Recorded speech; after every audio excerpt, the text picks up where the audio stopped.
तो स्वागत है दोस्तों आपका परीक्षा कोचिंग सेंटर के यूट्यूब चैनल पर। आज की वीडियो में हम बात करेंगे टेंस के बारे में। तो जैसा कि आपको टेंस के बारे में पहले से ही पता होगा, बचपन से ही टेंस को हमें सिखाया जाता है, पर पता नहीं ऐसा क्या हो जाता है कि टेंस हम भले ही बचपन से क्यों ना सीखे, लेकिन बड़े होते होते हम इसको भूल ही जाते हैं। टेंस के नाम सुन के कई बच्चों के तो पसीने भी छूट रहे होंगे अभी। पर हाँ, हम लोग टेंस को सीखेंगे आज। पसीने छुटाने की भी जरूरत नहीं है, क्योंकि इतने आसान तरीके से हम लोग आज सीखेंगे कि आप इसे कभी भूल नहीं पाओगे। आपने कई जगहों पे कई तरह के वीडियोस को देखा होगा, कई तरह से टेंस को सीखा होगा, पर मैं आपको आज जो बताने वाला हूं इसमें मैं आपको कंप्लीटली टेंस को बताऊंगा। जैसा कि आपको पहले से ही पता होगा कि अगर आप इंग्लिश में ट्रांसलेशन अगर सीखते हो, इंग्लिश में अगर बात करते हो, तो कोई भी ऐसा इंग्लिश का वर्ड नहीं है जो आप बिना टेंस के बना सको। ठीक है, तो चलिए हम लोग अब टेंस को और अच्छे से डिटेल में समझते हैं।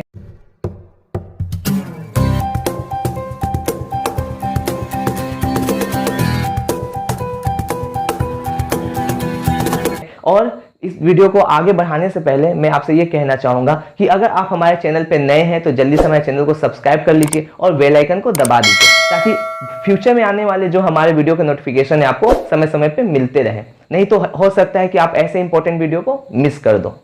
तो चलिए समझते हैं टेंस को। टेंस होता क्या है? नाम जो इसका इंग्लिश में टेंस और हिंदी में इसको काल कहते हैं। काल जो होता है हमारा, टेंस जो शब्द है ये लैटिन लैंग्वेज के टेम्पस शब्द से आया हुआ है। क्या है, कहां से आया है, लिख देते हैं यहाँ पे। लिख देने से तो अच्छे समझ में आ जाएगा।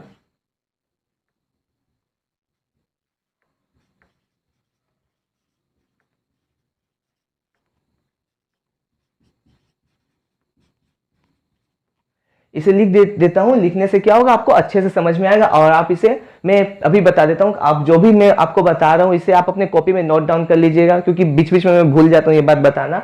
इसको आप कॉपी में नोट डाउन करेंगे तो हो सकता है फ्यूचर में आपको ये टेंस अगर आता है कहीं भी तो आप इसको अच्छे से समझ जाओगे। मैंने मतलब इस तरीके से नोट्स को बनाया है कि इस नोट्स को आप कहीं खोज भी नहीं पाओगे, ये सिर्फ हमारे वीडियो में ही आपको मिलेगा। तो चलिए समझते हैं टेंस को। मैंने क्या बताया आपको कि टेंस जो वर्ड है ये लैटिन लैंग्वेज के टेम्पस से आया हुआ है। टेम्पस का वैसे मतलब होता है टाइम।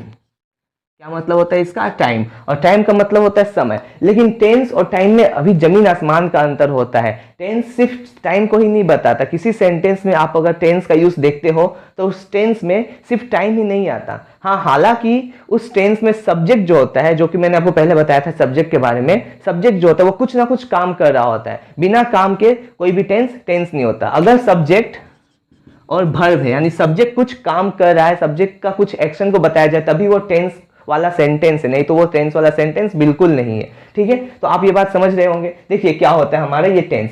टेंस जो होता है वो एक तरह का टाइम है, टाइम सबसे आया हुआ। लेकिन आज के समय में टेंस को हम लोग बहुत कुछ तरीकों से समझते हैं। इसके डेफिनेशन को देखते हैं। डेफिनेशन को देखने के बाद शायद आपको ये और अच्छे से समझ में आएगा। डेफिनेशन देख लेते हैं। तो दोस्तों चलिए अब हम लोग टेंस के डेफिनेशन को एक बार अच्छे से देख लेते हैं। अगर आपसे कभी पूछ दिया कि टेंस क्या होता है तो आप उसका जवाब कैसे दोगे, तो आप उसका जवाब देने के लिए इस चीज का यूज कर सकते हो। क्या? तो आप बोल सकते हो कि टेंस जो है वो लैटिन लैंग्वेज के टेम्पस शब्द से हुआ आया है, जिसका मतलब होता है tense. Tense came from tempus which means time.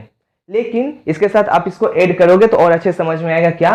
तो tense is that form of a verb. Tense verb का वो फॉर्म होता है which shows not only time of an action, जो सिर्फ किसी एक्शन के टाइम को ही नहीं बताता, यानी सिर्फ वो टाइम को नहीं बताता, भले इसका मतलब टाइम क्यों ना है, लेकिन ये टाइम को नहीं बताता। इसके साथ साथ वो but also the state of an action और इवेंट, इसके साथ साथ वो टाइम के साथ साथ किसी भी एक्शन या इवेंट के स्टेट यानी अवस्था को भी बताता है। अवस्था मतलब क्या होता है और वर्ब का मतलब क्या होता है, इसको हम अगर डिटेल में आपको बताएं तो मैंने आपको पहले ही बताया था कि वर्ब क्या होता है। तो किसी भी सेंटेंस में जो होने वाला काम होता है वो वर्ब होता है। सब्जेक्ट या नाउन प्रोनाउन जो कुछ भी कर रहा होता है वो वर्ब होता है। और अवस्था का मतलब क्या हो गया कि सब्जेक्ट जो है वो किस अवस्था में है, ये किससे पता चलेगा? तो ये टेंस से पता चलेगा। ठीक है, तो आई होप आप ये बात समझ पा रहे हैं, अपने टेंस के डेफिनेशन को अच्छे से समझ लिया। अब हम लोग जानते हैं कि टेंस कितने प्रकार का होता है, टाइप ऑफ टेंस। तो दोस्तों अगर हम टेंस के टाइप के बारे में बात करें, टेंस कितने प्रकार का होता है इसके बारे में बात करें, तो हम बता दें आपको कि टेंस जो होता है वो नॉर्मली 3 प्रकार का होता है। कौन कौन, लिख दे आपके लिए यहाँ पे तो अच्छा होगा। देखिए, पहला होता है प्रेजेंट टेंस,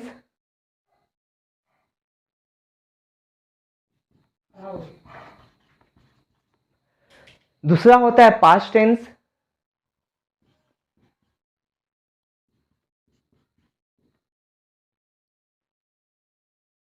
और तीसरा होता है फ्यूचर टेंस।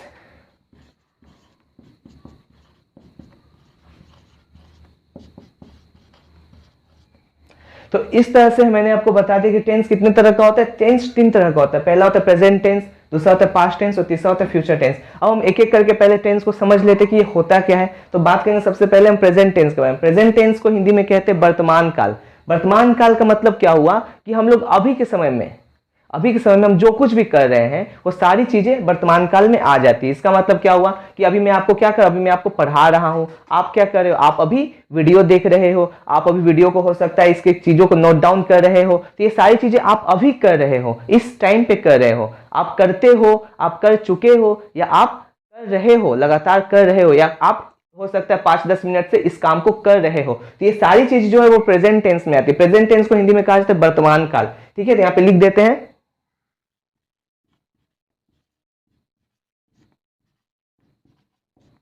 और आसानी से समझने के लिए मैं आपके लिए यहाँ पे लिख देता हूं कि जो काम अभी हो रहा हो उसे हम लोग वर्तमान काल में रखेंगे। क्या बोल सकते हैं?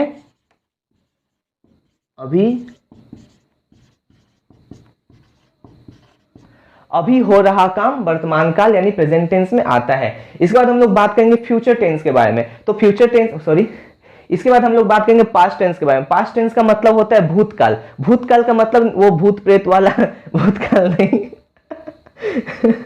है ना।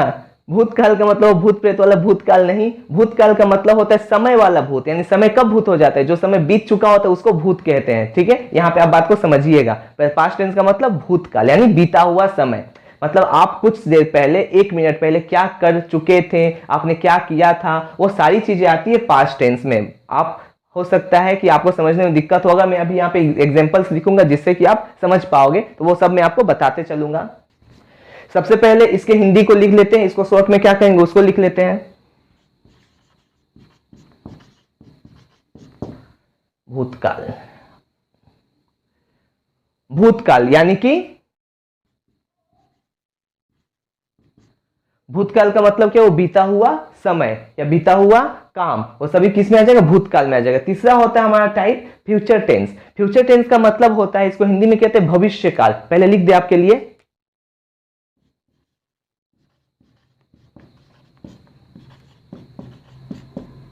भविष्य काल। भविष्य काल का मतलब क्या हुआ, तो अभी आप जिस काम को करोगे फ्यूचर में, आपने सोच लिया कि आप वो काम करने वाले हो फ्यूचर में, वो सारे काम, उस तरह से बोले जाने वाले सारे सेंटेंसेस, वो सारे सेंटेंस आपके फ्यूचर टेंस में आएंगे। जैसे कि आप बोल सकते हो कि आप 1 घंटे बाद नहाने जाओगे, आप 1 घंटे बाद खेलने जाओगे, या आप खेलने जा रहे होगे। ये सारी चीजें क्या होगी, फ्यूचर टेंस में होने वाली, अभी हुई नहीं है। तो जो होगी काम, वो सारी कामें आपके फ्यूचर टेंस में आएगी यहाँ पे। ठीक है, इसका मतलब क्या हुआ, होने वाला काम, अभी हुआ नहीं है, जो काम होगा।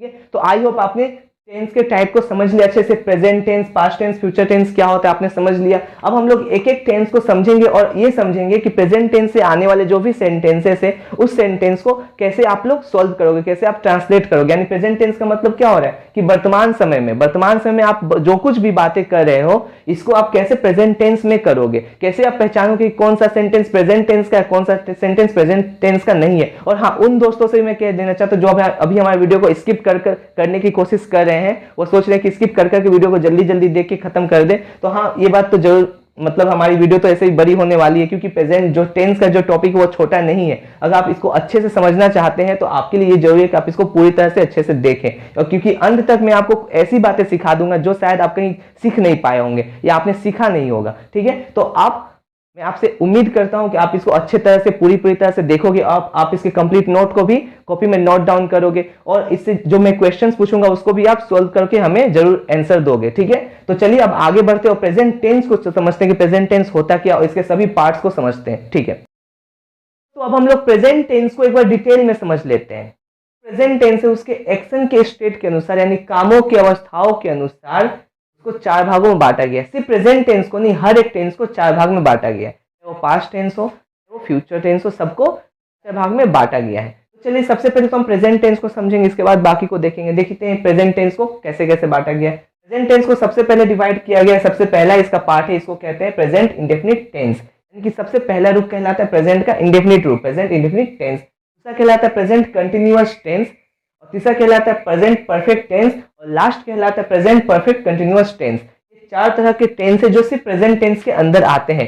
ये मतलब ये ऐसे शब्द हैं, ऐसे सेंटेंसेस है जिसको हमें बोलना सीखना है। इन तरीकों से प्रेजेंट टेंस में बातें की जाती है। कैसे, तो एक बार एग्जांपल में देख लेते हैं। जैसे कि प्रेजेंट इंडेफिनिट टेंस में होता क्या है, हम सिंपली जो नॉर्मल जो टेंस यूज करते हैं किसी भी बात को बोलने के लिए प्रेजेंट टेंस में, वो प्रेजेंट इंडेफिनिट टेंस में कहलाता है। इसको हम लोग सिंपल प्रेजेंट टेंस भी कहते हैं। जैसे कि अगर हम बोले मैं वीडियो देखता हूँ, वीडियो क्या करता हूँ, देखता हूँ। यहाँ पे मैं लिख दूं आपके लिए तो आसान हो जाएगा आपको समझना, लिख देता हूँ यहाँ पे।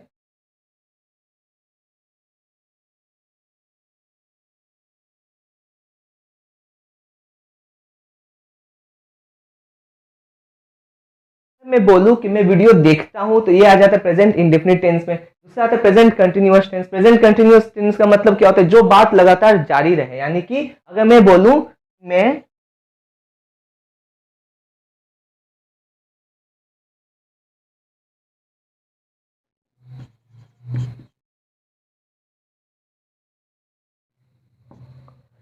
बोलूं कि मैं वीडियो देख रहा हूं, इसका मतलब मैं क्या बोल रहा हूं कि मैं वीडियो को लगातार देख रहा हूं। ये आ जाता है कंटिन्यूअस यानी जारी रहने वाले टेंस में। तीसरा होता है प्रेजेंट परफेक्ट टेंस। अगर इसी को हम बोले मैं वीडियो को देख चुका हूं, है लास्ट में देखिए आया है हूं, लेकिन वीडियो को देख चुका हूं का काम क्या हो, कंप्लीट हो चुका है। परफेक्ट का मतलब कंप्लीटली डन, यानी कि यहाँ पे हम कह सकते हैं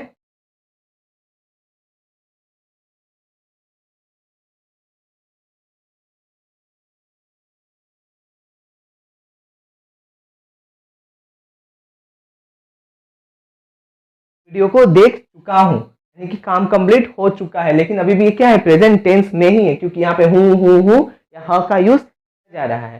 next present perfect continuous tense, मतलब वो टेंस जिसमें परफेक्ट भी हो, कंप्लीट भी हो चुका हो और कंटिन्यूअस यानी जारी भी रहता हो। कैसे हो सकता है, मतलब काम कर भी करते करते आप जब लगातार जारी रखते हो उसको हम प्रेजेंट परफेक्ट कंटिन्यूअस में रखते हैं। जैसे कि आप बोलोगे मैं 10 मिनट से वीडियो देख रहा हूं, क्या बोलोगे,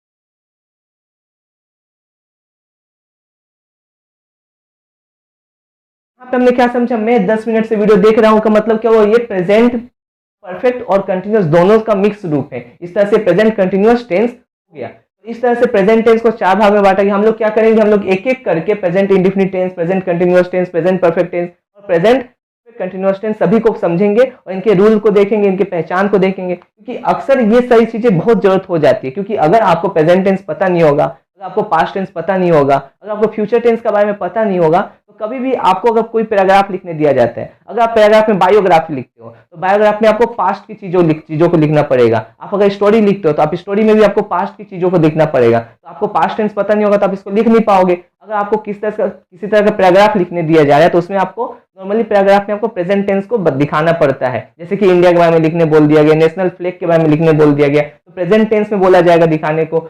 उसमें आपको प्रेजेंट टेंस को जानना होगा किन किन तरीकों से बोला जाता है। इसी तरह से हमने क्या समझा कि सेंटेंस बनाने के लिए चाहे आप किसी भी तरह का सेंटेंस बनाओ उसमें टेंस इंपॉर्टेंट हो जाता है। क्योंकि टेंस के बिना वो सेंटेंस बन ही नहीं पाता। आप उसमें बता ही नहीं सकते कि ये काम हो रहा है या सब्जेक्ट कोई काम कर रहा है, क्योंकि टेंस का मतलब ही होता है कि काम करने को दिखाना। ठीक है, तो आई होप आप वीडियो को समझ रहे हैं। आगे तक यहाँ तक आपने समझा। आप एक काम कीजिए, इसको अच्छे से अपने कॉपी में किसी कॉपी में नोट डाउन कर लीजिए ताकि ये आपके साथ रहे। और अगर आपके पास अगर ये कॉपी रहेगा तो आगे हो सकता है आपके फ्यूचर में ये काफी हेल्प करेगा आपकी। तो चलिए इसको आप अच्छे से नोट कर लीजिए। आगे बढ़ते हैं और समझते हैं अब हम लोग अपने अगले प्रेजेंट इंडेफिनिट टेंस को। तो दोस्तों ऐसे ही वीडियोस के लिए हमारे चैनल को जल्दी से सब्सक्राइब कर लीजिए और बेल आइकन को भी दबा दीजिए ताकि आपको हमारे वीडियो का नोटिफिकेशन समय समय पर मिलते रहे।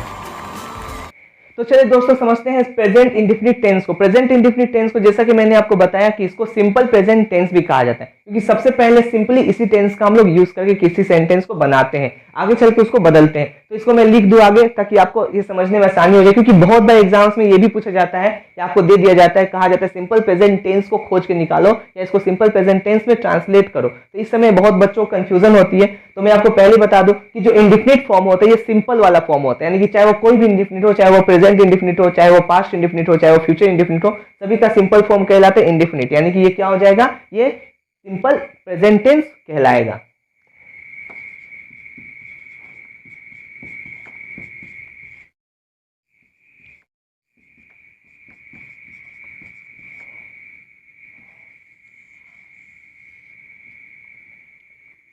अब हम लोग समझ लेते हैं सबसे पहले इसके पहचान को। इसका पहचान होता क्या है? पहचान यानी आइडेंटिफिकेशन। क्या चीज देखेंगे सेंटेंस में या क्या चीज हम सुनेंगे तो सब समझेंगे कि ये प्रेजेंट इंडेफिनिट टेंस ही है। सबसे पहली बात, अगर सेंटेंस में ह आ रहा है आ रहा है, हु आ रहा है, इसका मतलब क्या होगा कि वो प्रेजेंट टेंस है। लेकिन प्रेजेंट इंडेफिनिट के पहचान के लिए आपको ये जानना होगा कि सेंटेंस के अंत में क्या आता है। तो मैं आपको यहाँ पे बता दूं कि जब कभी किसी सेंटेंस के अंत में ता ते ती आए, ता ते ती, उसके साथ हे भी हो सकता है, हु भी हो सकता है, लेकिन ता ते ती जरूर होगा। अगर ऐसा आता है तो इसका मतलब तभी वो प्रेजेंट इंडेफिनिट टेंस है या सिंपल प्रेजेंट टेंस है। मैं इसको लिख दूं ताकि आप इसको अच्छे से समझ लें।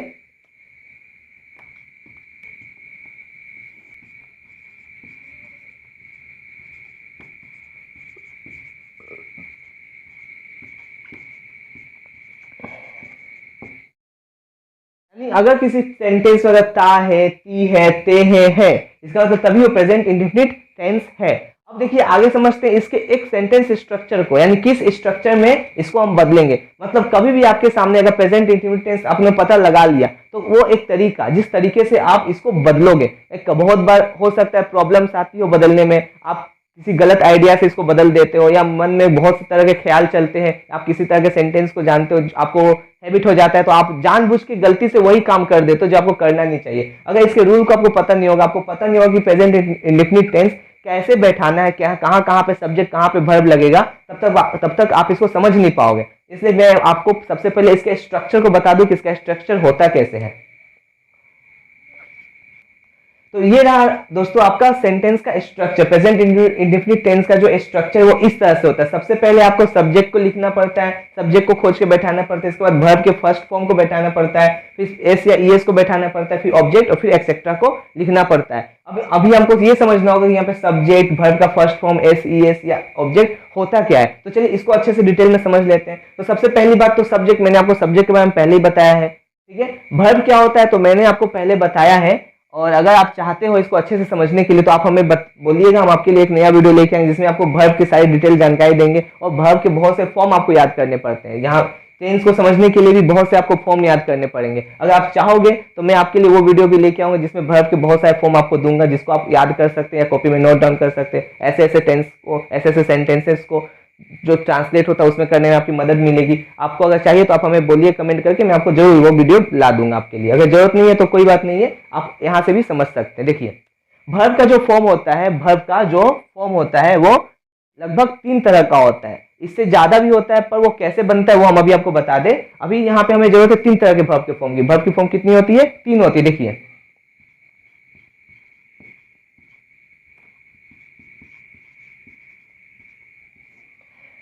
वर्ब का फॉर्म 3 होता है। पहला वर्ब का फॉर्म, फर्स्ट वर्ब का फॉर्म, जिसे हम लोग प्रेजेंट टेंस कहते हैं।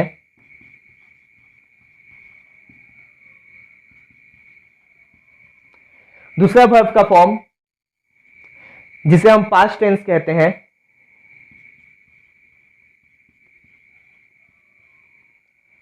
तीसरा वर्ब का फॉर्म जिसे हम पास्ट पार्टिसिपल टेंस कहते हैं।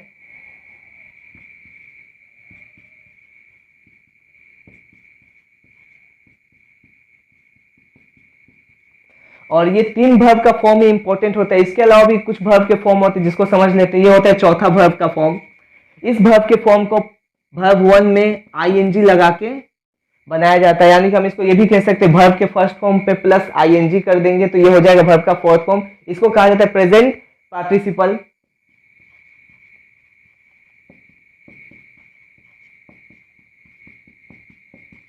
और इसके बाद आता है आपका वर्ब का फिफ्थ फॉर्म। इसको हम लोग नॉर्मली एस और ईएस वर्ब का फॉर्म कहते हैं, यानी कि वर्ब के फर्स्ट फॉर्म में एस या ईएस जोड़ देंगे तो ये बन जाएगा वर्ब का फिफ्थ फॉर्म। वैसे देखा जाए तो देखिए वर्ब का फर्स्ट फॉर्म प्लस एस या ईएस ये है तो वर्ब का फिफ्थ फॉर्म, लेकिन हम इसको यहाँ पे सिंपली समझेंगे वर्ब का फर्स्ट फॉर्म प्लस एस या ईएस लगाना, ठीक है। तो आई होप आपने बातों को समझ लिया, आपने वर्ब के फॉर्म को समझ लिया। वर्ब का फॉर्म जो होता है वो 5 तरह का होता है, present tense, past tense, past participle tense, present participle tense और एस या ईएस वर्ब, ठीक है। तो इसको आपने समझ लिया। इसके एक एग्जांपल को देख लेते। जैसे अगर मैं कहूं ईट, ईट जो है वो प्रेजेंट टेंस का एग्जांपल है। ईट जो जब पास्ट टेंस में जाएगा तो ये हो जाएगा एट, और इट जब पास्ट पार्टिसिपल में जाएगा तब हो जाएगा इटेन, और यही इट जब वर्ब 4 बनेगा यानी प्रेजेंट पार्टिसिपल बनेगा तब इसके साथ क्या करेंगे, वर्ब 1 में आईएनजी लगा देंगे, यानी इट प्लस आईएनजी कर देंगे, क्या हो जाएगा, इट प्लस आईएनजी हो जाएगा ईटिंग।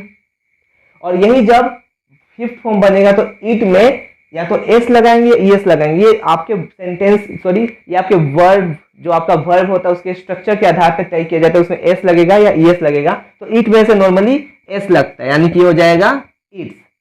तो इस तरह से मैंने इट के एग्जांपल को देके समझाया। अगर आप चाहोगे तो मैं वो वीडियो लेके आऊंगा जिसमें मैं 10-10 करके आपको ऐसे वर्ड्स देता रहूंगा जिसको आप याद कर सकते हैं। आपको याद करने से ये जो होगा आपके लिए आसान हो जाएगा। ठीक है, अब हमने वर्ब के फॉर्म को समझ लिया, तो यहाँ पे हमें कौन सा वर्ब का फॉर्म यूज करना है, तो आपको ध्यान देना होगा, यहाँ पे आपको वर्ब का फर्स्ट फॉर्म, पहला फॉर्म यूज करना है, नॉर्मल सा पहला फॉर्म यूज करना है, और उसके साथ एस या ईएस लगाना है। एस या ईएस तब लगाना है जब, तो एस ईएस के यूज के लिए आपको समझना होगा कि एस ईएस के यूज का जो रूल होता है, तरीका होता है, वो क्या होता है। तो आपको बता दें, यहाँ पे एस ईएस का यूज हम तब करते हैं जब आपका सब्जेक्ट, जब यहाँ पे लिख दें, जब subject third person singular number हो तब, यानी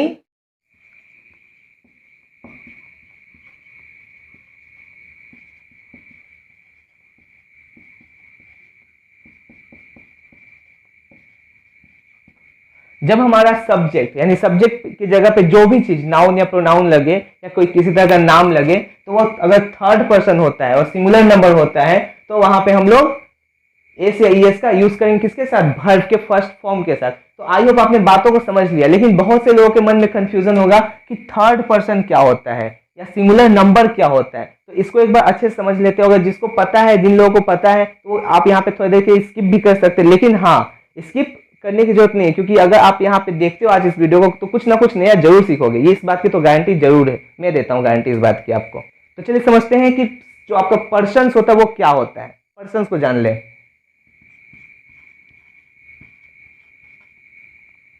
तो जो होता है दोस्तों, इंग्लिश लैंग्वेज में पर्सन को 3 भागों में बांटा गया। पहला होता है फर्स्ट पर्सन, दूसरा होता है सेकेंड पर्सन और तीसरा होता है थर्ड पर्सन। ये 3 तरह के पर्सन होते हैं।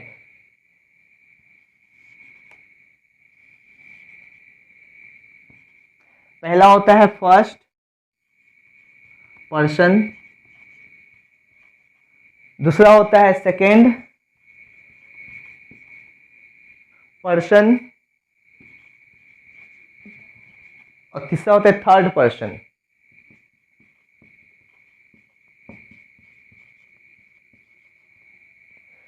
First person, second person, third person, यानी प्रथम पुरुष, द्वितीय पुरुष और तृतीय पुरुष। हिंदी में इसको इस नाम से जाना जाता है। अब हम लोग देखते हैं फर्स्ट पर्सन में क्या क्या चीजें आती है। फर्स्ट पर्सन में कुछ सिंगुलर होता है तो कुछ प्लूरल होता है।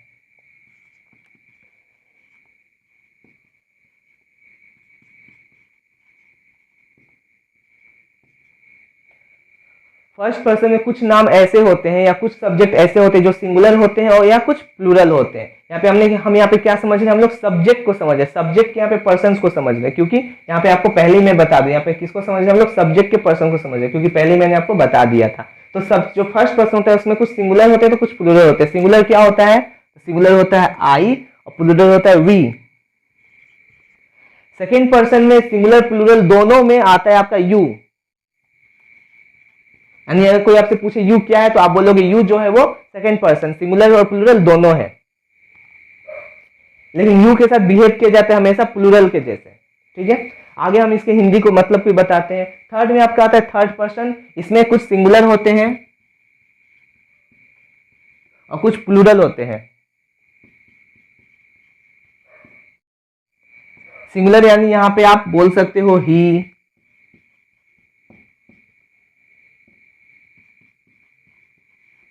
सिंगुलर में आपका आ जाता है ही, सी, इट या किसी का नाम, सिंगुलर नेम।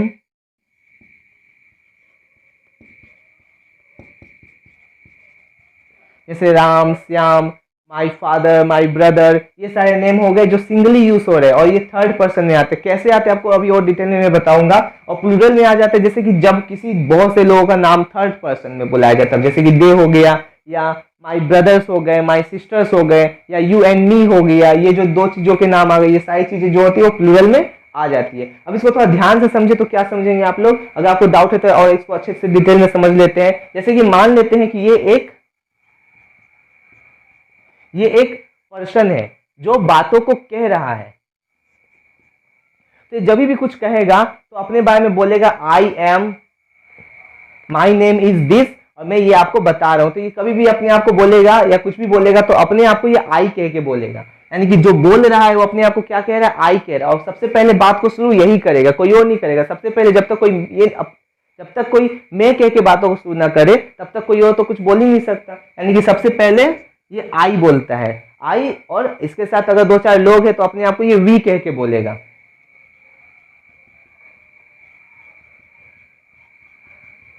मान लेते इसके संग 3 लोग और हैं तो ये सभी मिलके अपने आप को वी बोलेंगे। तो आई जो सिंगली हो गया फर्स्ट पर्सन, और वी हो गया जो प्लूरली, यानी चारों मिल के एक साथ होते हैं प्लूरल वाले फर्स्ट पर्सन।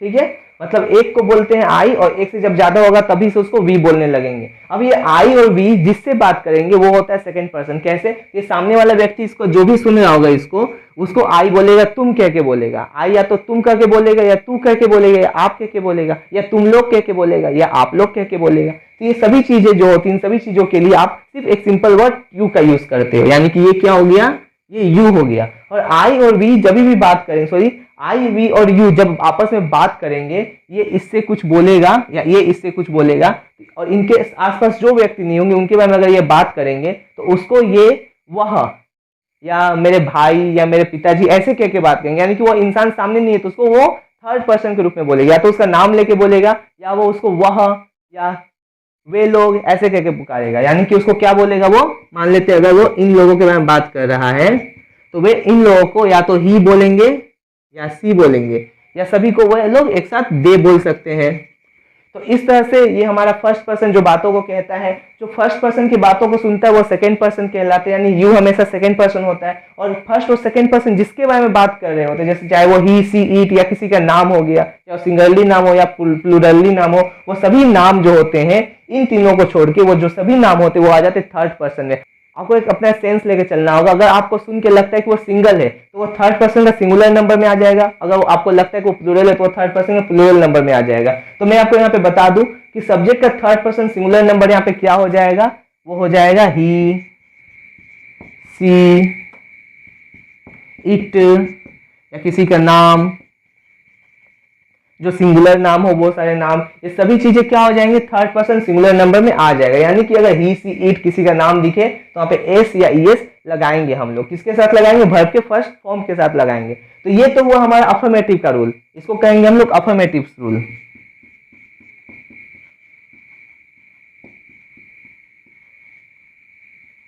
यानी सकारात्मक प्रेजेंट इंडेफिनिट टेंस का रूल, अफर्मेटिव वाले प्रेजेंट इंडेफिनिट टेंस का रूल। कभी कभी प्रेजेंट इंडेफिनिट टेंस को नेगेटिव यानी ना के साथ बोला जाता है, तो कभी कभी प्रेजेंट इंडेफिनिट टेंस के साथ प्रश्न पूछे जाते हैं, और कभी कभी तो प्रेजेंट इंडेफिनिट टेंस के साथ प्रश्न के साथ नेगेटिव या ना को लगा दिया जाता है। तो उन सभी को भी देखना होगा, उनके भी स्ट्रक्चर्स को देख लेते ताकि ये पूरी तरह से कंप्लीट रूप से हमारे दिमाग में सेट हो जाए। और जब हम इसको देख लेंगे तो इसके एग्जांपल्स को देख के इसको समझ लेंगे। चलिए आगे बढ़ते हैं। तो दोस्तों अब हम लोग समझ लेते हैं सेंटेंस के स्ट्रक्चर्स को, जो मैंने पहले आपको बता दिया अफर्मेटिव का। ये जो था ये अफर्मेटिव का था, यानी कि इस सेंटेंस को जब आप बनाओगे इस तरीके से, जब किसी सेंटेंस को बनाओगे अगर प्रेजेंट टेंस के, तो उसमें आपका ना का कोई नामो निशान नहीं होगा। इसमें हेल्पिंग वर्ब का यूज नहीं किया जा सकता है। हेल्पिंग वर्ब मैंने आपको पहले बताया था, हेल्पिंग वर्ब जो होता है वो यहाँ पे डू या डज का यूज किया जाता है। हेल्पिंग वर्ब इस टेंस में डू या डज का यूज किया जाता है। लेकिन डू या डज का यूज किसके साथ किया जाता है, तो सिर्फ नेगेटिव, इंट्रोगेटिव और इंटरनेगेटिव के साथ किया जाता है। यानी कि पहले जो स्ट्रक्चर अफर्मेटिव उसके साथ नहीं किया जा सकता है। अफर्मेटिव का मतलब होता है हाँ वाचक, यानी सकारात्मक सेंटेंस को कहते हैं अफर्मेटिव। यानी कि यहाँ पे जो भी सेंटेंस बन रहा है इस रूल से, इस स्ट्रक्चर से, वो हाँ वाचक में होगा, उसमें ना का कोई भावना नहीं होगा, वो सिंपली कहा जाएगा किसी एक सेंटेंस को। दूसरा सेंटेंस आपका नेगेटिव वाला है, इसको समझना होगा। इसमें देखिए, इसमें ना, नेगेटिव का मतलब क्या होता है, नॉट को लगाना, नेवर को लगाना या नो को लगाना। इसको जब हम लगाते हैं तभी सेंटेंस बनता है नेगेटिव, और इसमें हम बनाना अगर नेगेटिव तो नो लगाने के लिए इसके लिए हमको हेल्पिंग वर्ब डू या डज का सहारा लेना पड़ता है। कभी भी हेल्पिंग वर्ब में ही नोट को लगा के यहाँ पे सब सेंटेंस को नेगेटिव किया जाता है। लेकिन पहले वाले सेंटेंस में जैसा कि हमने देखा कि यहाँ पे किसी तरह का हेल्पिंग वर्ब नहीं है, क्योंकि यहाँ पे नॉट लगाने का जरूरत नहीं था, और इस सेंटेंस में हेल्पिंग वर्ब नहीं होने के कारण से ही यहाँ पे डू या डज को दिया गया है। डू या डज को सिर्फ इसलिए भेजा गया क्योंकि यहाँ पे नॉट को लगाना है। नॉट को लगाने के लिए डू या डज का यूज किया गया इस जगह पे। देखिए कैसे, सबसे पहले हम सब्जेक्ट का यूज करेंगे नॉर्मली जैसे करते हैं, और सब्जेक्ट के बाद हम लोग डू या डज को लगाएंगे और उसके साथ हम नॉट को जोड़ेंगे। आप यहाँ पे डू नॉट, डज नॉट भी बोल सकते हो, या डोंट या डजंट भी बोल सकते हो शॉर्ट में इसको, ठीक है। यहाँ पे उसके बाद हमको वर्ब का फॉर्म उसके बाद लगाना है, फिर ऑब्जेक्ट और फिर एक्सेट्रा को यूज करना है। इसी तरह से इंट्रोगेटिव को देखा जाए, यानी क्वेश्चन मार्क वाला देखा जाए, यानी जिसमें प्रश्न का साइन हो, वैसे सेंटेंस को देखा जाए तो यहाँ पे क्या किया जाएगा, डू डज को सबसे आगे कर दिया जाता है। इस सेंटेंस में डू या डज को आगे कर दिया जाता है, यानी कि हमेशा हेल्पिंग वर्ब के सहारे ही क्वेश्चनिंग वर्ड सेंटेंस को बनाया जाता है। डू या डज को आगे कर देने से यहाँ पे क्वेश्चन मार्क लग जाएगा। डू या डज के बाद क्या लगाना है, आपको सब्जेक्ट लगाना है, इसके बाद वर्ब को लगाना है, फिर ऑब्जेक्ट को, फिर एक्सेट्रा को, और लास्ट में आपको क्वेश्चन मार्क को लगाना बिल्कुल नहीं भूलना है, क्योंकि इसके बिना तो ये बनेगा ही नहीं, ठीक है। नेक्स्ट हमारा आ जाता है इंट्रोनेगेटिव, यानी क्वेश्चन मार्क भी होगा और प्लस इसके साथ नॉट भी होगा। क्वेश्चन मार्क भी होगा प्लस नॉट भी होगा, इसको कहेंगे इंट्रोनेगेटिव। इसको दो तरीके से बनाया जाता है। पहला तरीका होता है डज नॉट को एक साथ करके, और दूसरा तरीका होता है डू और डज को नॉट के साथ अलग करके। इसी तरीके से ये दो तरह का इसमें स्ट्रक्चर तैयार हो जाता है, जैसे कि don't doesn't plus subject plus verb का first form plus object plus etcetera, और लास्ट में क्वेश्चन मार्क। और दूसरा हो जाएगा does do not, does do plus subject plus not, verb का फर्स्ट फॉर्म ऑब्जेक्ट एक्सेट्रा और क्वेश्चन मार्क। इस तरह से इसका दो तरीका हो गया। तो आई होप आपने बातों को समझ लिया। अब हम लोग जैसे जैसे इसके एग्जाम्पल को देखेंगे, एग्जाम्पल को करेंगे, वैसे ही आप इसको और आसानी से समझ जाओगे। तो आप इसको अच्छे से एक जगह पे नोट डाउन कर लीजिए। अब हम इसके एग्जाम्पल को समझेंगे।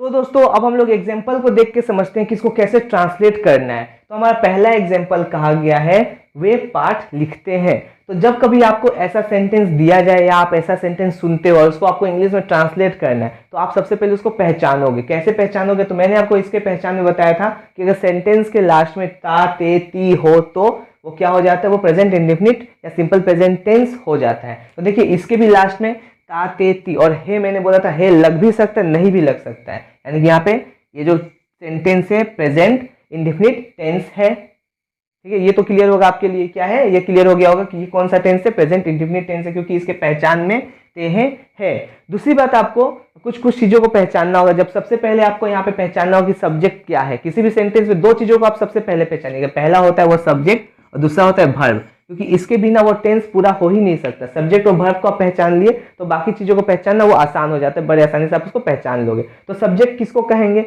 और मैं आपको दोबारा बताना चाहूंगा कि मैंने वैसे पहले ही सेंटेंस के जो पार्ट्स होते हैं जैसे सब्जेक्ट वर्ब ऑब्जेक्ट प्रेडिकेट, इन सभी चीज़ों को अच्छे से पहले ही basic concepts of English grammar में समझा दिया है आपको। तो अगर आपने अभी भी उस वीडियो को नहीं देखा तो आप चैनल के डिस्क्रिप्शन लिंक में, डिस्क्रिप्शन बॉक्स में जाके उस लिंक को पा सकते हो, वहाँ से आप जाके वीडियो को देख सकते हैं, क्योंकि उसको देखने के बाद आपके लिए ये ज़्यादा क्लियर हो जाएगा। फिलहाल तो हमें समझना होगा, तो इसके लिए मैं आपको एक बार और बता देना चाहता हूँ। सब्जेक्ट का मतलब क्या होता है, सब्जेक्ट किसी भी सेंटेंस में जो काम को करता है या जिसके बारे में बताया जाता है वो सब्जेक्ट होता है। तो इस सेंटेंस को देखिए, वे पाठ लिखते हैं, तो ये काम कौन कर रहा है, काम वे कर रहा है, यानी कि पाठ को लिख कौन रहा है, पाठ को वे लिख रहे हैं, यानी कि ये जो वे हो गया ये हो गया सब्जेक्ट, ठीक है। वे के नीचे अंडरलाइन करके लिख दीजिएगा सब्जेक्ट, पहचानना है आपको। आप भी हमारे साथ साथ बनाइए, आपके लिए भी ये आसान हो जाएगा, आप भी इसको अच्छे से समझ जाइएगा। दूसरी बात, तो वर्ब को कैसे पहचानेंगे, तो मैं आपको पहले बता दूं, आप कहीं पे नोट भी करके लिख सकते हैं कि वर्ब जो होता है वो पहचान के ठीक सामने हुआ करता है। जैसे कि इसका पहचान ताते ती है, और ताते ती के आगे आपने क्या देखा कि इसके आगे लिखा लिख, यानी कि लिखते, लिखना, लिखना क्या हो गया, ये वर्ब हो गया। तो आप इसको भी अंडरलाइन करके इसके नीचे वर्ब लिख दीजिए, ठीक है। और बाकी जो बचा पार्ट, तो मैंने आपको ऑब्जेक्ट के बारे में बताया था। ऑब्जेक्ट का मतलब क्या होता है कि सब्जेक्ट द्वारा किए गए काम का असर जिसके ऊपर पड़ता है, या सब्जेक्ट जिसके लिए काम को करता है, वो हमारा ऑब्जेक्ट कहलाता है। यहाँ पे हमारा जो पार्ट हो गया यानी लेसन हो गया, ये भी हमारा ऑब्जेक्ट हो गया। तो आई होप आपने यहाँ पे सभी चीजों को पहचान लिया है। अब इसको हम ट्रांसलेट करेंगे रूल के हिसाब से। तो आप इसको देख के समझ पा रहे हैं, क्योंकि इसमें कोई किसी तरह क्वेश्चन मार्क नहीं है, क्वेश्चन मार्क नहीं तो ये इंट्रोगेटिव नहीं, इंट्रोगेटिव नहीं है तो ये दोनों, ये वाला जो दूसरा रूल और पहला चौथा रूल है, तीसरा और चौथा रूल है, यानी इंट्रोगेटिव वाला रूल है और इंट्रोनेगेटिव वाला रूल है, तो ये रूल पहले यहाँ पे क्रॉस हो जाती है, ये रूल लगेगा ही नहीं यहाँ पे।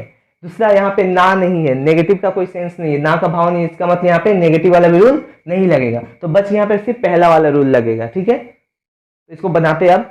सबसे पहले आपको क्या करना है, तो आपको रूल के ऊपर एक उंगली रखनी है। रूल में सबसे पहले जो बोला जाएगा उसको यहाँ से खोज के निकाल के लिखना होगा। रूल में बताया गया एस, एस का मतलब क्या होता है, सब्जेक्ट, और सब्जेक्ट यहाँ पे क्या है, सब्जेक्ट यहाँ पे है वे, यानी वे को इंग्लिश में क्या कहेंगे, वे को इंग्लिश में कहते हैं डे।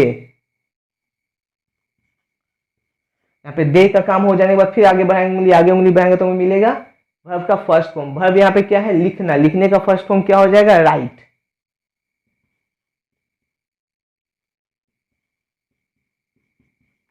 इसके बाद आगे बढ़ाएंगे और आगे चलेंगे तो मिलेगा एस और ई एस। तो आपको याद करना होगा, मैंने आपको पहले बताया था कि एस और ई एस का यूज कहाँ करते हैं, तो एस और ई एस का यूज करते हैं थर्ड पर्सन सिंगुलर नंबर के साथ।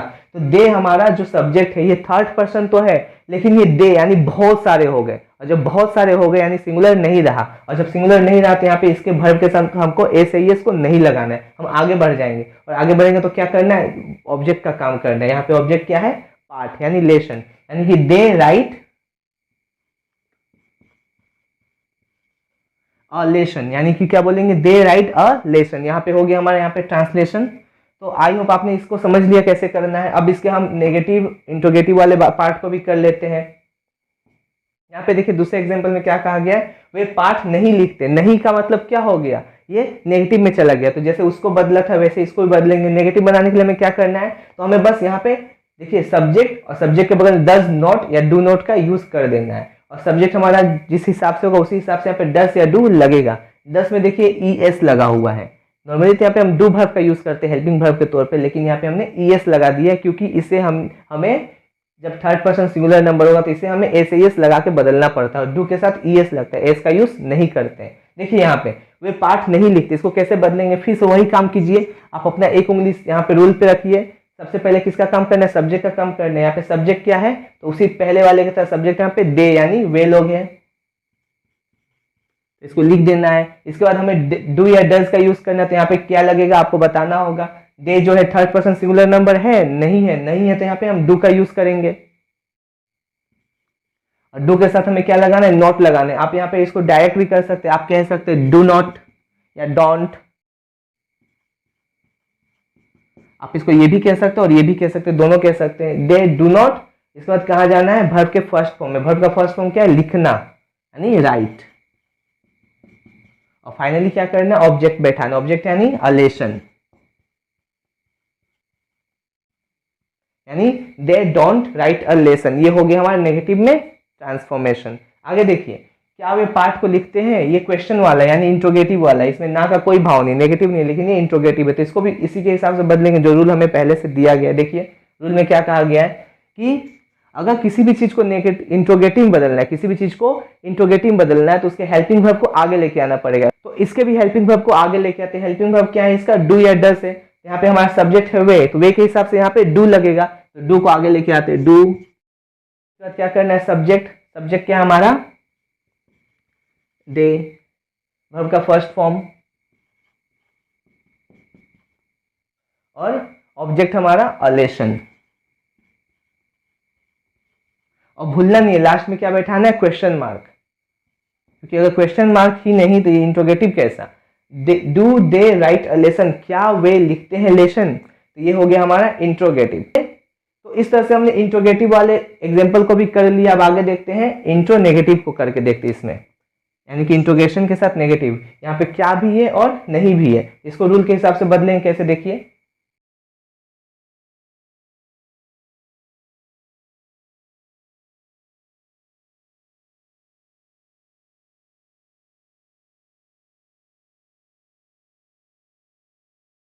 हम इसको ऐसे भी लिख सकते हैं, don't they right a lesson, यानी कि डोंट पहले कर देंगे, डू नॉट को एक साथ कर देंगे, तो सब्जेक्ट वर्ब ऑब्जेक्ट को एक साथ ले आएंगे, दे राइट अ लेसन। और अगर डू और नॉट को अलग करते हैं तो डू और नॉट के बीच में सब्जेक्ट आ जाएगा, यानी कि do they not right a lesson. इस तरह से हमने इसको बदल दिया, इसके एग्जाम्पल को समझ लिया। अब हम थोड़े और दो चार एग्जाम्पल को समझ ले ताकि आपको समझने में आसानी होगा, और आप इसे जल्दी से अपने कॉपी में नोट डाउन कर लीजिए ताकि आपको भी ये समझने में आसानी होगी। तो चलिए दोस्तों, अब हम लोग इसके प्रैक्टिस सेट को कर लेते हैं। यहाँ पे मैंने कुछ क्वेश्चंस को दिया है जिसे आपको प्रैक्टिस करना है। आप जल्दी से आपने जो कुछ भी नोट किया था इसके रूल्स को उसको सामने रखिए और एक एक करके इसको मैं सोल्व करता हूँ। आप इसको देखिए और समझिए। आप हो सके तो हमसे जल्दी जल्दी करने का कोशिश कीजिए या वीडियो को पॉज करके आप इन सबको सबसे पहले सोल्व कर लीजिए। सोल्व कर लेने के बाद आप इसको चेक कीजिए और मैं कैसे इसको बना रहा हूँ ये भी आप चेक कीजिए। ऐसा करने से क्या होगा कि आप ये भी जान पाओगे कि आप आपने अभी तक क्या सीखा है और ये भी देख लोगे कि आपसे क्या क्या मिस्टेक हो रही है अभी भी। अब हम इसको सोल्व करेंगे। तो यहाँ पे सबसे पहले मैंने आपको क्या बताया था, जब भी कोई सेंटेंस दिखाई दे तो उस सेंटेंस को पहचानना है आपको। ऐसी गलती मत कीजिएगा, देखते उसको बना मत दे दीजिएगा। और यहाँ पे मैंने अभी तक इज एम आर को बताया नहीं, तो आपको यहाँ पे इज एम आर का रूल नहीं लगाना है। यहाँ पे जो रूल मैंने बताया था बस उसी रूल के हिसाब से ही बनाना है सेंटेंस को। कुछ एक्स्ट्रा यहाँ पे कुछ करने की जरूरत नहीं है। सबसे पहले इसको हम पहचानेंगे। देखिए सबसे पहले यहाँ पे क्या लिखा हुआ है, मैं चेस खेलता हूं। मैं चेस खेलता हूं में आपको कुछ चीजों को पहचानना होगा। मैंने आपको बताया था कि कभी भी जो टेंस होता है वो सब्जेक्ट और वर्ब के बिना नहीं होते। यानी सबसे पहले हमको पता लगाना सब्जेक्ट और वर्ब का। तो सब्जेक्ट कौन है इसमें मेरा, सब्जेक्ट इसमें मेरा हो गया मैं, यानी कि जो काम को करता है। और वर्ब क्या हो गया, जो पहचान के ठीक सामने लगा हो वो वर्ब हो जाता है। तो इस तरह से हमने सब्जेक्ट और वर्ब का पता लगा लिया है। और जो चेस हो गया वो क्या हो गया, यहाँ पे वर्ब ऑब्जेक्ट हो गया। तो ऑब्जेक्ट का भी पता चल गया, काम का असर जिस पे पड़ रहा है। तो चलिए अब इसको हम सोल्व करते हैं। तो जल्दी से रूल को सामने निकाल के रख लीजिए और हमारे साथ साथ बोलिए क्या क्या रूल में है। तो सबसे पहले ये जो बता दें आपको कि ये अफर्मेटिव का रूल है। यहाँ पे किस चीज का रूल लगेगा, तो अफर्मेटिव का रूल लगेगा, क्योंकि यहाँ पे ना तो किसी तरह का क्वेश्चन मार्क है और ना ही किसी तरह का नेगेटिव सेंस है। तो चलिए समझते हैं और इसको बनाते हैं। सबसे पहले रूल के हिसाब से आपको क्या लगाना है, तो सब्जेक्ट का यूज करना है। तो यहाँ पे हमारा सब्जेक्ट है मैं, यानी कि आई। इसके बाद क्या लगाना है, सब्जेक्ट के बाद हमें वर्ब का फर्स्ट फॉर्म लगाना होता है। वर्ब का फर्स्ट फॉर्म के रूप में यहाँ पे क्या है, खेलना। खेलने को क्या कहते हैं, प्ले। और इसके बाद क्या करना है, वर्ब के फर्स्ट फॉर्म के साथ एस और ईएस का यूज करना है। एस और ईएस का यूज कब करेंगे, जब थर्ड पर्सन सिंगुलर नंबर हो। तो यहाँ पे तो आई क्या हो गया, फर्स्ट पर्सन हो गया, तो यहाँ पे तो लग ही नहीं सकता। तो आई के साथ एस और ईएस नहीं लगेगा, यानी कि आई प्ले के बाद क्या करना है, वर्ब एस और ईएस के बाद करना है ऑब्जेक्ट का काम। ऑब्जेक्ट क्या है यहाँ पे, तो ऑब्जेक्ट हमारे यहाँ पे है चेस। तो यहाँ पे लिखेंगे चेस, आई प्ले चेस। तो इस तरह से हमने इसको ट्रांसलेट कर दिया। और कहिए कितना इजी है ये, है ना इजी। तो चलिए अब अगला भी करके देखते हैं कि इसको कैसे सोल्व करेंगे। बोला जा रहा है कि क्या वर्षा होती है, क्या वर्षा होती है। यहाँ पे हमारा सब्जेक्ट वर्षा भी हो सकता है, या इसको एक और मॉडर्न तरीके से बनाएंगे तो अच्छा लगेगा, क्योंकि यहाँ पे सिर्फ ट्रांसलेट कर लेना ही बड़ी बात नहीं, हमें इसको अच्छे तरीके से ट्रांसलेट करना होगा, सोच समझ के विचार कर ट्रांसलेट करना होगा। तो अच्छे से इसको करेंगे तो क्या हो जाएगा, यहाँ पे हमारा सब्जेक्ट होगा ईट। क्या होगा, ईट। और हमें सबसे पहले क्या लिखना है कि बोला गया क्या वर्षा होती है, यानी कि सबसे पहले हम क्या करते हैं, यहाँ पे हेल्पिंग वर्ब को आगे ले आते हैं। तो यहाँ पे क्या करना होगा, वर्षा और ईट बोलिए तो दोनों क्या हो जाता है, ईट हमारा थर्ड पर्सन सिंगुलर नंबर में आता है। तो यहाँ पे डू के जगह पे हम लोग डस का यूज करेंगे, हो जाएगा डस। और इसके बाद ईट लगाएंगे। और वर्षा को हम लोग कहते हैं रेन, यानी कि, और लास्ट में क्वेश्चन मार्क। इस तरह से हमने इसको ट्रांसलेट कर लिया, यानी कि डज इट रेन का मतलब हो गया क्या वर्षा होती है। ठीक है, आई होप आप इतने दूर तक समझे होंगे। अब अगला हम लोग समझते हैं, हम लोग गाना नहीं गाते हैं।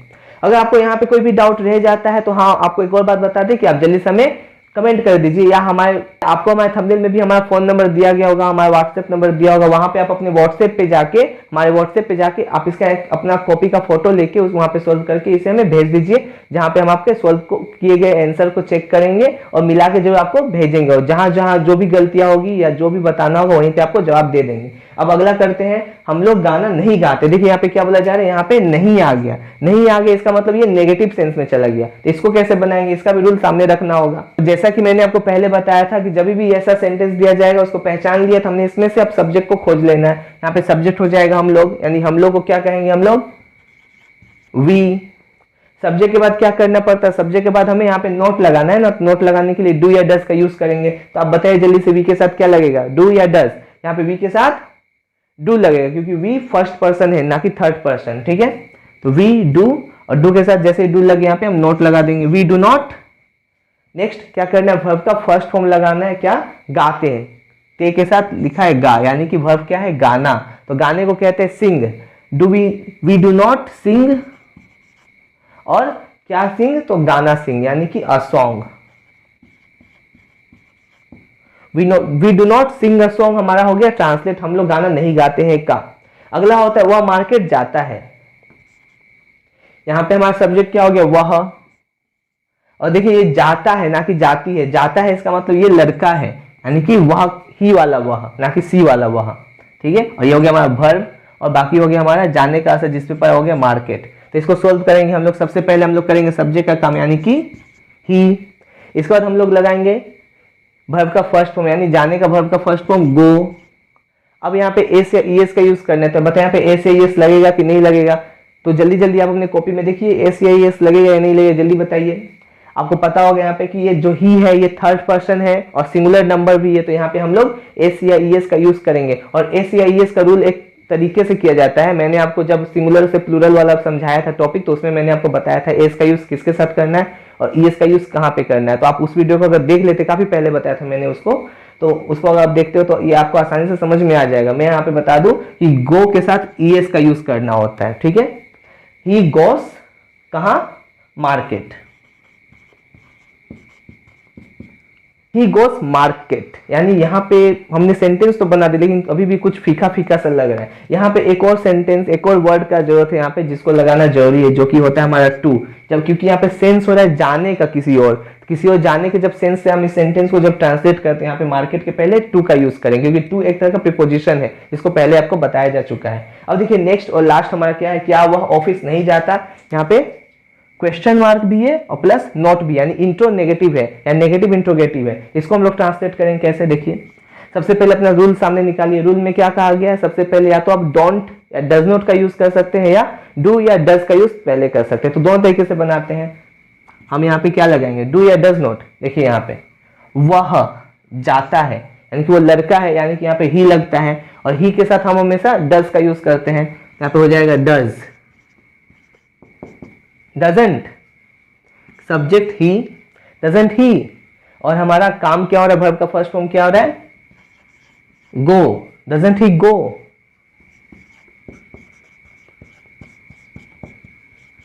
और फिर से वही किसी और जाने का जब बात हो रहा है, सेंस हो रहा है किसी और जाने का, यहाँ पे टू का यूज करेंगे, go to office, doesn't he go to office. और इस तरह से हमारा क्वेश्चन मार्क लग गया और ये बन गया हमारा इंट्रो नेगेटिव। ठीक है, अब आप बोलेंगे कि गोस के साथ हमने ईएस का यूज क्यों नहीं किया, तो देखिए यहाँ पे ईएस का यूज इसलिए नहीं किया क्योंकि यहाँ पे डज ने उस ईएस को या एस को ले लिया, इसलिए यहाँ पे ईएस का यूज नहीं हुआ। नेक्स्ट इसको हम लोग ऐसे ही बना सकते हैं, बस आंसर बता देता हूं आपको।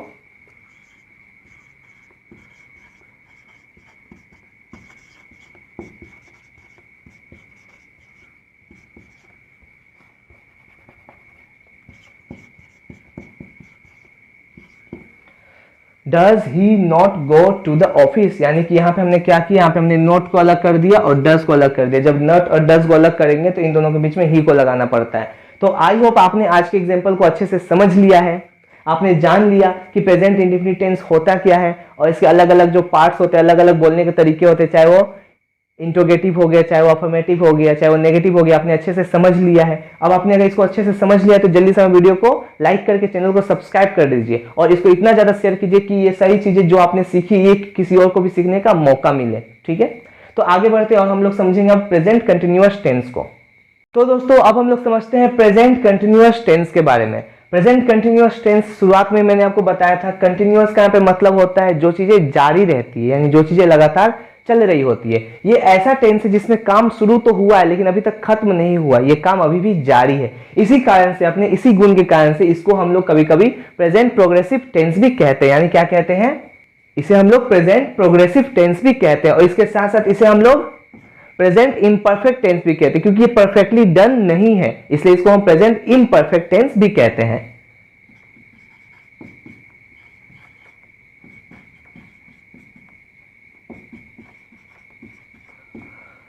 तो अगर आपसे ये क्वेश्चन पूछा जाए कि प्रेजेंट प्रोग्रेसिव टेंस या प्रेजेंट इम्परफेक्ट टेंस के बारे में बताओ, तो आप सीधा सीधा बोलोगे कि प्रेजेंट कंटिन्यूअस टेंस है, प्रेजेंट इम्परफेक्ट या प्रेजेंट प्रोग्रेसिव टेंस है, क्योंकि ये जो इसमें जो काम शुरू होता है वो खत्म नहीं हुआ होता है, वो चल रहा होता है। इसी तरह से इसका पहचान जो है इसके डेफिनेशन से ही समझ में आ रहा है। देखिए इसका पहचान, इसका आइडेंटिफिकेशन क्या है। तो अगर सेंटेंस के अंत में, अगर जो आप सेंटेंस को जिसको आपको ट्रांसलेट करना है उस सेंटेंस के अंत में अगर कहा जा रहा हो रहा है रही है, रहे हैं, अगर ऐसा कुछ कहा जा रहा हो कि वो काम को कर रहा है, वो गाना गा रहा है, वो आ रहा है या वो जा रहा है, ऐसा कुछ सेंटेंस लिखा जा रहा हो या बताया जा रहा हो, तो यानी कि वो सेंटेंस जो वो प्रेजेंट प्रोग्रेसिव या इम्परफेक्ट टेंस है। आपको बात समझ में आ रहा होगा। अब हम लोग आगे समझते हैं इसके सेंटेंस स्ट्रक्चर को। तो सेंटेंस में इसके स्ट्रक्चर को इस तरह से देखा जा सकता है। सबसे पहले हम लोग इसको बनाने के लिए सब्जेक्ट का यूज करेंगे, जो कि सबसे इजी और सबसे आम बात हो गया है। हम लोग क्या करते हैं, किसी भी सेंटेंस को बनाने के लिए सबसे पहले सब्जेक्ट का तो यूज करते हैं, तो यहाँ पे भी सबसे पहले सब्जेक्ट का यूज करना है। हेल्पिंग वर्ब के तौर पे यहाँ पे इज एम आर का यूज किया जाता है।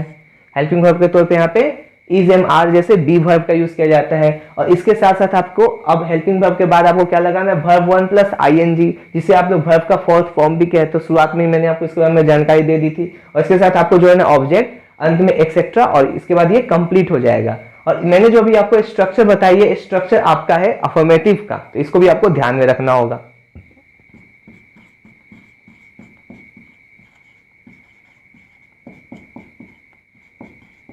और अगर हमने अफर्मेटिव के सेंटेंस स्ट्रक्चर को समझा, तो इसके साथ साथ नेगेटिव, इंट्रोगेटिव और इंट्रोनेगेटिव के भी स्ट्रक्चर को समझना होगा। उसको भी हम लोग समझ लेते हैं अब, और इसके बाद तभी ना हम लोग एक साथ करके सबके एग्जांपल को सॉल्व करेंगे। तो दोस्तों हमने यहाँ पे अफर्मेटिव के स्ट्रक्चर को समझ लिया है। अब हम नेगेटिव के स्ट्रक्चर को समझेंगे। नेगेटिव के स्ट्रक्चर के तौर पे हम कह सकते हैं कि subject plus is am are यानी हेल्पिंग वर्ब, इसको क्या कहेंगे हम लोग, helping verb, plus not plus verb का फर्स्ट फॉर्म प्लस आईएनजी यानी वर्ब का फोर्थ फॉर्म प्लस ऑब्जेक्ट और प्लस एक्सेट्रा, इसको लगाएंगे। इससे अगर सेंटेंस को इस तरीके से बनाएंगे तो वो नेगेटिव का प्रेजेंट कंटीन्यूअस टेंस बन जाएगा। इसके बाद इंट्रोगेटिव का अगर देखा जाए तो इज एम आर को आगे कर देंगे, हेल्पिंग वर्ब को हम आगे कर देंगे, क्योंकि पहले आपको बताया गया है कि जब नेगेटिव बनाइए तो हेल्पिंग वर्ब के साथ नॉट को लगा दीजिए, हो गया नेगेटिव। और जब इंट्रोगेटिव बनाना है तो हेल्पिंग वर्ब को आगे कर देंगे अगर सेंटेंस में, तो हो जाएगा इंट्रोगेटिव। तो देखिए इज एम आर के साथ क्या करना है, सब्जेक्ट प्लस वर्ब का fourth form plus object plus etcetera, इसको लगाते ही ये सेंटेंस का ट्रांसफॉर्मेशन हो जाएगा। आगे देखिए इंट्रोगेटिव नेगेटिव बनाना है या इंट्रो नेगेटिव बनाना है तो कैसे करेंगे, इज एम आर के साथ नोट लगाना होगा। Is am are subject not कर सकते हैं, या is not am not are not करके सब्जेक्ट कर सकते हैं। उसके बाद वर्ब का फोर्थ फॉर्म यानी वर्ब 1 प्लस आईएनजी फिर ऑब्जेक्ट प्लस एक्सेट्रा, ऐसे करके इंट्रो नेगेटिव भी बनाया जा सकता है। तो आई होप आपने इसके जो स्ट्रक्चर्स होते हैं उसको आपने समझ लिया। यहाँ पे मेनली 4 ही स्ट्रक्चर है, पहला अफर्मेटिव, नेगेटिव, फिर इंट्रोगेटिव और फिर इंट्रो नेगेटिव, ये 4 ही स्ट्रक्चर है, बस इसको समझना है। और इसमें समझना है तो क्या समझना है, आपको पहले से पता है कि सब्जेक्ट, वर्ब, ऑब्जेक्ट, इन्हीं 3 चीजों से तो सेंटेंस बनता है। तो कभी कभी सब्जेक्ट तो सब में सेम ही है, किसी किसी में बस वर्ब चेंज हो गया, इंडेफिनिट में आपका वर्ब का फर्स्ट फॉर्म लगाना है तो यहाँ पे वर्ब का फोर्थ फॉर्म लगाना है। हेल्पिंग वर्ब बदल गया, उसमें वर्ब के मेन वर्ब के पहले डू डस लगता था तो इसमें इज एम आर लगाना है। बाकी सारी चीजें ऑब्जेक्ट एक्सेट्रा तो सेम ही है, इसको समझने में आपको ज्यादा दिक्कत नहीं आएगी आई होप। चलिए अब आगे समझते हैं कि जो हम यहाँ पे बार बार इज एम आर कह रहे हैं, कि इज एम आर लगता कहाँ कहाँ है, इसको समझेंगे तभी जाके हमारे ये जो एग्जाम्पल है जिसको मैंने आपके लिए दिया है ये सॉल्व हो पाएगा। तो सबसे पहले हम लोग इस बात को समझते हैं कि इज एम आर का यूज करना कहाँ पे है। तो यहाँ पे देखिए सबसे पहली बात तो एम का यूज ऑफ एम का यूज कहाँ करेंगे, तो एम का यूज हर समय आपको आई के साथ करना है। किसके साथ करना है, आई के साथ। जहां आपको आई दिखाई देगा वहां पे आप एम का यूज कर देंगे। सेकेंड, इज का यूज कहाँ करना है, तो सबसे पहले आपको बता दें इज जो है वो सिंगुलर होता है, इज सिंगुलर वर्ब है।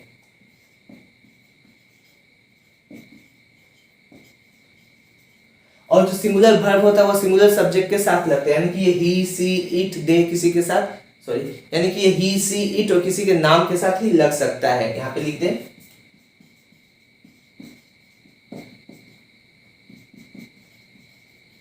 किसी तरह का नाम जो सिंगुलर हो, या जो भी सब्जेक्ट जिसको सुनने से आपको लगे कि वो सिंगुलर है तो उसके साथ हम इज का यूज कर सकते हैं। नेक्स्ट, वैसे तो हमने एम का यूज सीख लिया, इज का यूज सीख लिया, तो बाकी जो भी बचा उसके साथ आर का यूज करेंगे। लेकिन इसको समझने के लिए अच्छे से समझना होगा कि हमको आर का यूज क्या करना है, आर का यूज किसके साथ करना है, तो हमें आर का यूज करना है प्लूरल नाउन के साथ या प्लूरल नेम के साथ।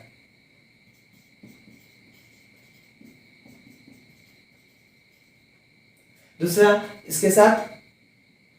इसको किसके साथ लगाना है, तो हमें इसको लगाना है प्लूरल प्रोनाउन के साथ, जैसे कि दे हो गया, दोस हो गया, दिस हो गया, ब्रदर्स हो गया, माय सिस्टर्स हो गई, ये सभी चीजें जिसमें कि हमें एक से ज्यादा समझ में आए, जो सब्जेक्ट हो हमारा वो एक से ज्यादा हो, तब हम वहाँ पे आर का यूज करेंगे, क्योंकि ये सिंगुलर है और ये प्लूरल है। तो सिंगुलर वर्ब का यूज सिंगुलर सब्जेक्ट के साथ, प्लूरल वर्ब का यूज प्लूरल सब्जेक्ट के साथ किया जाता है, और वैसे इसको करना है। तो आई होप आपने इसको समझ लिया है। आप इसको अच्छे से कॉपी में नोट डाउन कर लीजिए साइड में या किसी जगह पे। अब हम लोग समझते हैं इसके एग्जाम्पल्स को।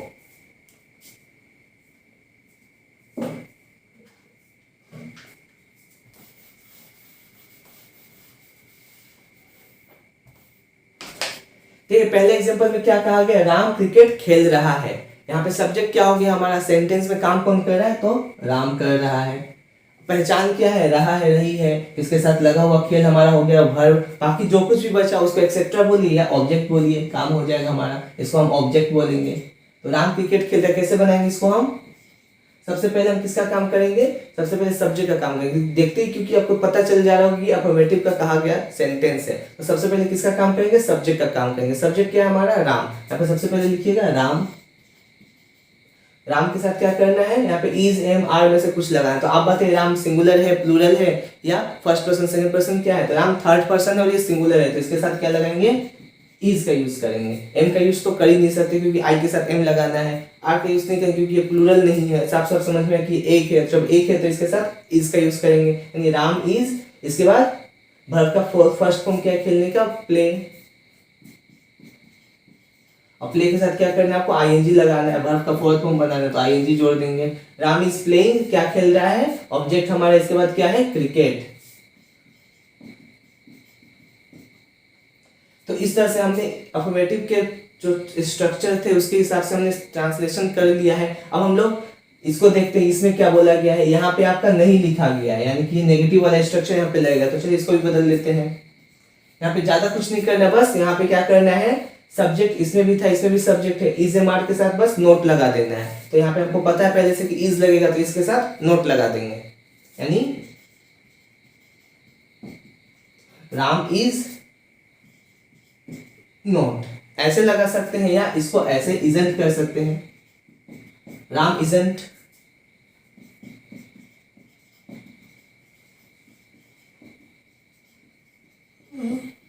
और बाकी सारी चीजें जो होगी वो सिमिलर होगी, सेम होगी। क्रिकेट का क्रिकेट, प्लेइंग का प्लेइंग। नेक्स्ट कहा गया क्या राम क्रिकेट खेल रहा है, यानी कि यहाँ पे क्या बोला गया, क्वेश्चन, इंट्रोगेटिव बोला गया है, तो इसको भी बदलेंगे।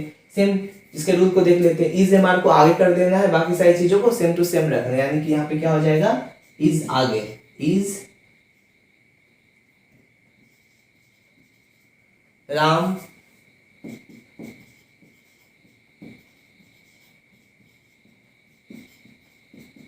Is Ram playing cricket. यहाँ पे हो गया हमारा क्या राम क्रिकेट खेल रहा है। नेक्स्ट क्या कहा गया है, तो यहाँ पे क्वेश्चन क्या से पूछा जा रहा है, साथ ही साथ यहाँ पे नहीं भी लगाया गया है, यानी कि इंट्रो नेगेटिव है, तो इसको इस हिसाब से बनाएंगे। यहाँ पे सेम वही काम करना है, इज एम आर लगाना है, सब्जेक्ट के बाद नोट को लगा देना है। इज एम आर तो इसके पहले हमने बताया था कैसे लगाना है, कर देते हैं सेम टू सेम। इज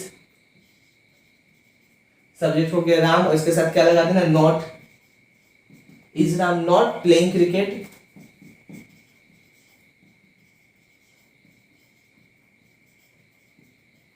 क्या राम क्रिकेट नहीं खेल रहा है। इसके बाद नेक्स्ट इसी को और बनाना होगा अच्छे से, तो is not, am not, are not, इसको हम अगर नॉट को एक साथ जोड़ देंगे तो is not, am not, are not हो जाएगा, तो इसको जोड़ देते हैं।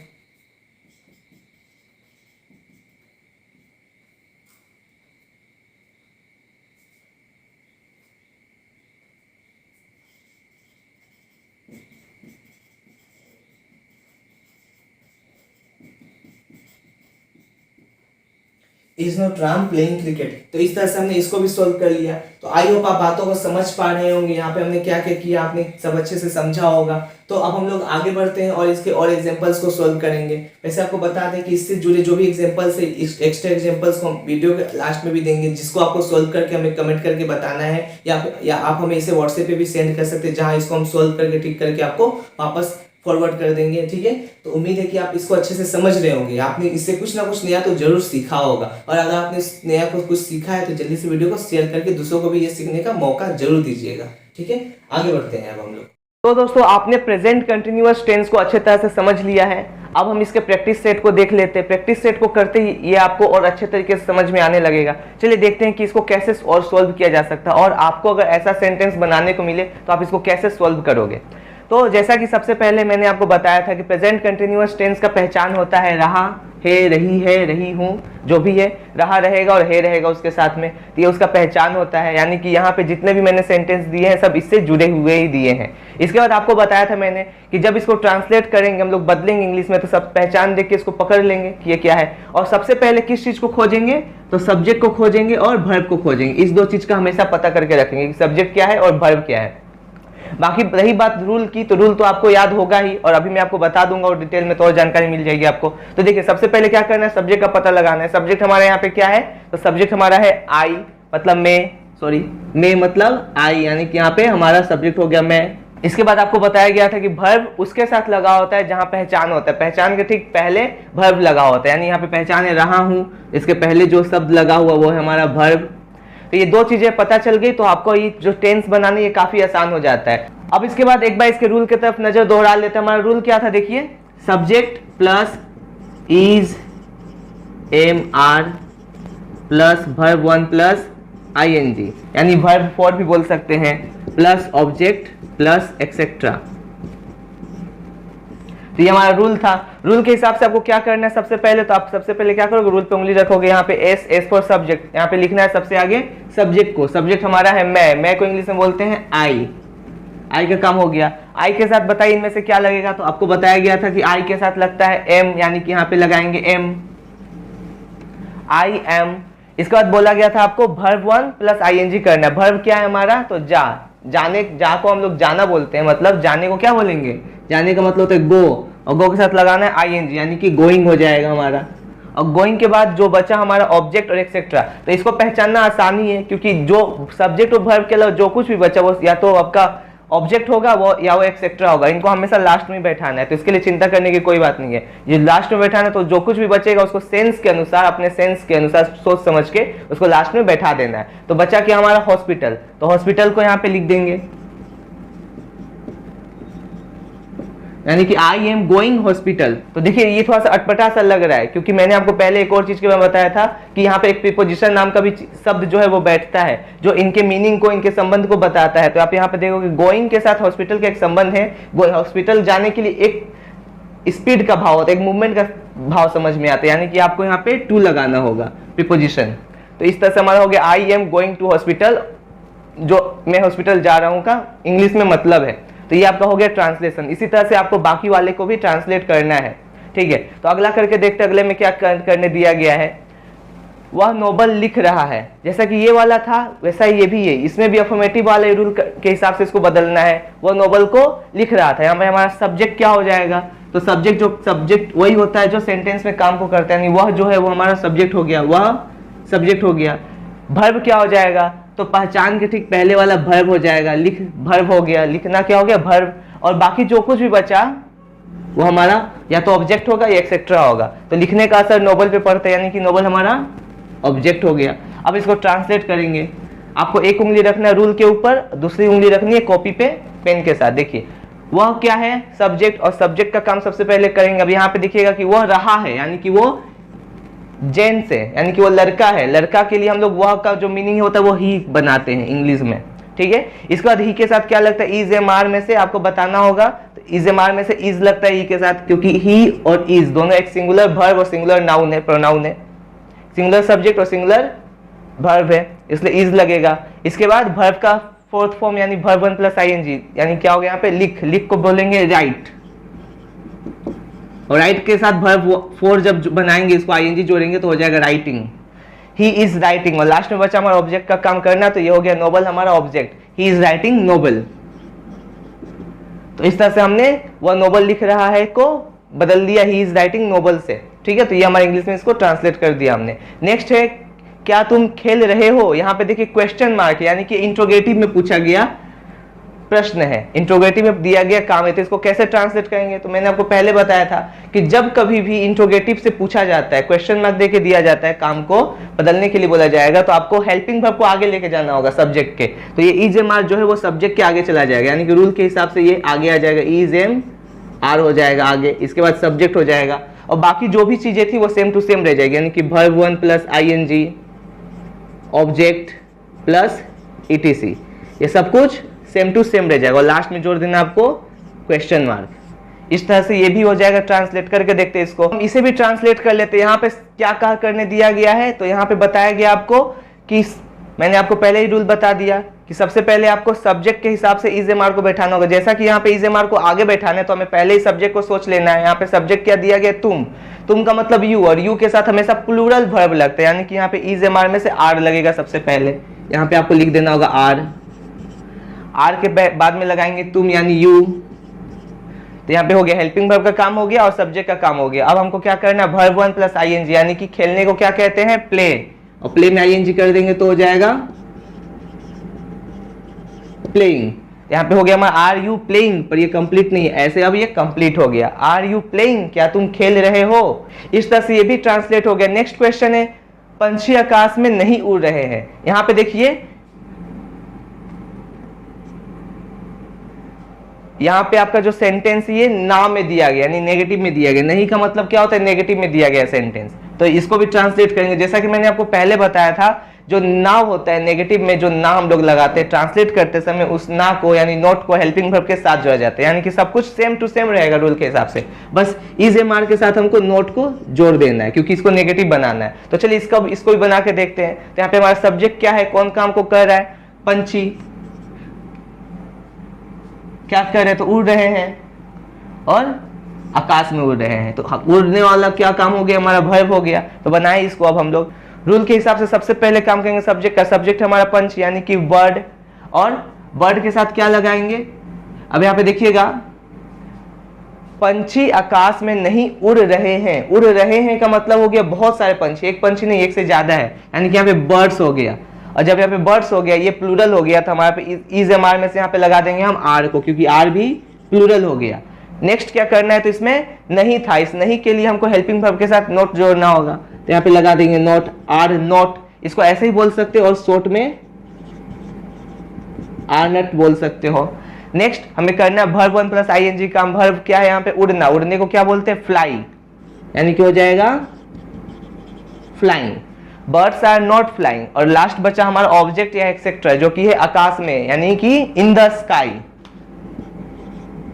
इन द स्काई, यानी हो गया birds are not flying in the sky, पंछियां नहीं उड़ रही है स्काई में, आकाश में। ठीक है, तो इस तरह से ये भी ट्रांसलेट हो गया। नेक्स्ट हमारा है, क्या राम मेरा इंतजार नहीं कर रहा है। तो इसको आप देखोगे तो आप समझ पाओगे कि यहाँ पे क्वेश्चन मार्क भी है प्लस ना भी है, यानी कि ये इंट्रोगेटिव नेगेटिव वाला क्वेश्चन है। तो इसको भी बदलेंगे हम लोग अभी।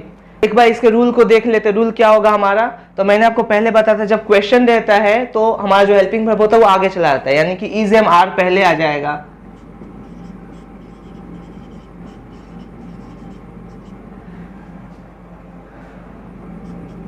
इज एम आर के साथ क्या लगेगा, तो इज एम आर के साथ सब्जेक्ट लगेगा, यानी कि हो जाएगा एस।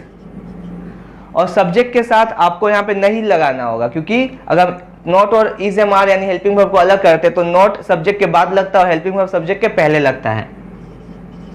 ये पहला रूल था इंट्रो नेगेटिव का। इंट्रो नेगेटिव का एक और रूल है जो मैंने बताया था, जिसमें मैंने आपको बताया था कि इज नॉट, एम नॉट और आर नॉट को जब हम रखेंगे एक साथ में, तो इस नॉट को हम सीधा इसी में जोड़ दे रहे हैं और सब्जेक्ट अकेला हो जाएगा। सब्जेक्ट के बाद कोई नोट नहीं लगेगा, ये बस उधर चला जाएगा, यहाँ से चल के उधर आ जाएगा।